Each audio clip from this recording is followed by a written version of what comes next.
All right, people, I'm going to get you caught up here in this here TV catch-up, okay? All right, first one here we got for you. Masters of the Universe, Revolution. Revolution. The last one was Revelation. This one, Revolution. There's a great line in there. They said, with every revelation comes a promise of revolution. Oh, yeah. So you got my man Adam, who is He-Man. If you don't know, now you know. He been up in hell. Now, I did not check out the last batch of He-Man, so I don't know what he's doing in hell. I don't know what he did, and maybe he's just not cool with Jesus. You know, you're not cool with Jesus, you end up in hell. That's just what happens. What happens, people. This is real talk. Real talk. So maybe Adam up in there, you know, he wasn't cool with Jesus, but now he's cool with Jesus somehow, and Jesus gave him another chance to get up out of hell, right? And now, look, there's this woman in there who be glowing. And Adam is all about the glowy, all about that glowing woman. He wants her bad. But he's also, you know, as we all know, Adam he leans towards the men's. He leans towards the men's, but he also, there's one woman that he wants, and that's the lady with the glowy. Right, the lady with the glowy. So Adam is stuck in hell, and there's this dude, Fear Glow, I think is his name. And the only way he's going to be able to get him and get out of hell is if he takes that cocktail and becomes juiced out of his mind like The Rock. You know what I'm saying? So now he takes that and he's jacked. And I gotta be honest. Adam / He-Man got some sexy ass lips. All right, so now he's jacked and he's got some sexy ass lips and all kinds of sexy. All right, and he goes and beats the hell out of people and gets up out of hell, and everything's cool. And they start their journey of the revolution. It's a lot of fun, people, a lot of fun. He's got his friends with him. He got that RoboCop guy. He's got some dude named Fisto. I don't know what he's into, or maybe I do. There's some sexy black lady. You got Adam / He-Man's dad, and you got the glowy chick I was talking about. That, you know, He-Man trying to get up in that booty. But, you know, it's the only woman he's trying to get up in that booty with. The only one. All right, I'm saying everyone else, I guess maybe at times his friends, they all get in each other's booty. Look, I ain't got time to get in that, people. All right, I just want to tell you that this is a cool show. Y'all know the rating system. All right, rating system. We've got genital warts. It's the lowest one. Then we have next up is flan. Then next up could be either way. Swings both ways. You got Kristen Stewart. Then next up is Obama. And the next up is Purple Rain. All right. So this for me, Obama. It's good for the kids out there. And there's a lot of violence, a lot of magic, a lot of homoeroticism. So that's what's up for the kids. Next up we have Orion in the Dark. This is about a kid, Orion, who was afraid of the dark and kept peeing his pants. Mom and Dad got upset. They had to keep cleaning the sheets. They were pissed off. So they locked him in the house, boarded up the whole house. No sunlight could get in. And they cut off all the power to the house. And they left Orion in there for like a year. Then Orion finally broke out, found his parents, killed both of them. And that's pretty much the movie. It's an odd story, I admit, for DreamWorks to tell, but I kind of liked it. A little dark.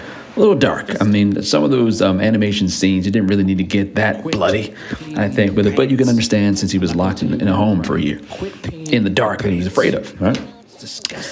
This level of violence ain't for everybody, so I'm going to give this Kristen Stewart. I got some more animation for you, people. Rick and Morty Season 7. Rick and Morty Season 7. Now, there's different voices for Rick and Morty. You definitely noticed it at first if you've been a fan, but you get used to it quickly.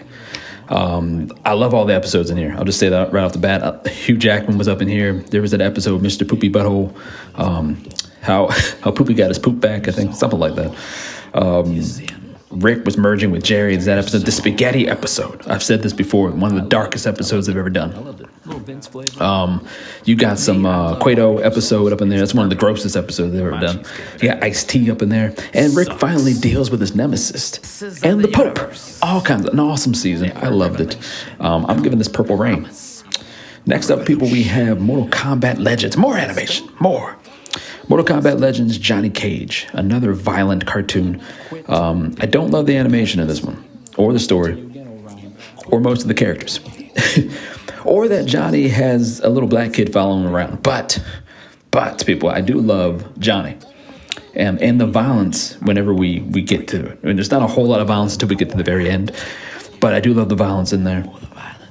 it does pick up. I wanted violence everywhere, not just picking up. I wanted violence all throughout this Mortal Kombat flick. So I would have loved more. I'm going to say this is somewhere between Flan and Kristen Stewart. So we'll say Kristen Stewart eating Flan. How about that? Next up, people, we have The Greatest Night in Pop. This one is about a bunch of egocentric pop stars, which I guess all pop stars are egocentric. They're trying to record a song together. What was the song called? Heal the world, save the world, we are the world, something like that. Y'all know what I'm talking about.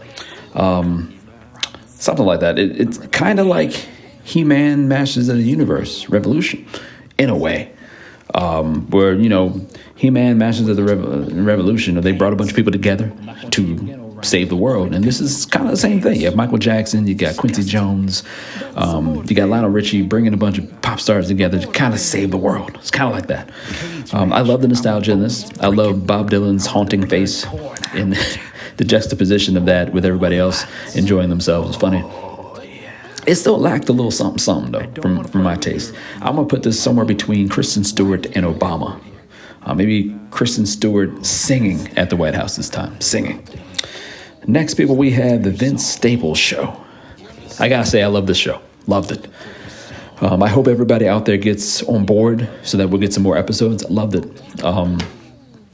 You have stuff happen like there's a bank robbery, like he's at the bank and there's a robbery while he's at the bank, and then he just goes home. That's just another day for him.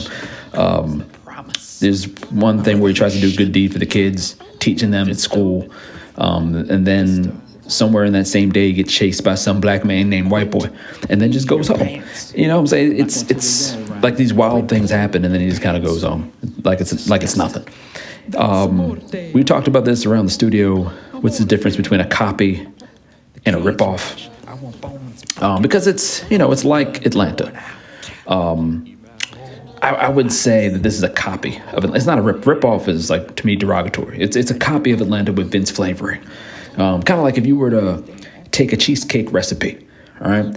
If I were going to take a cheesecake recipe and I was going to add my own prophetic flavor to it, I'd put like some bourbon, some barbecue sauce up in there, and it would be my own thing.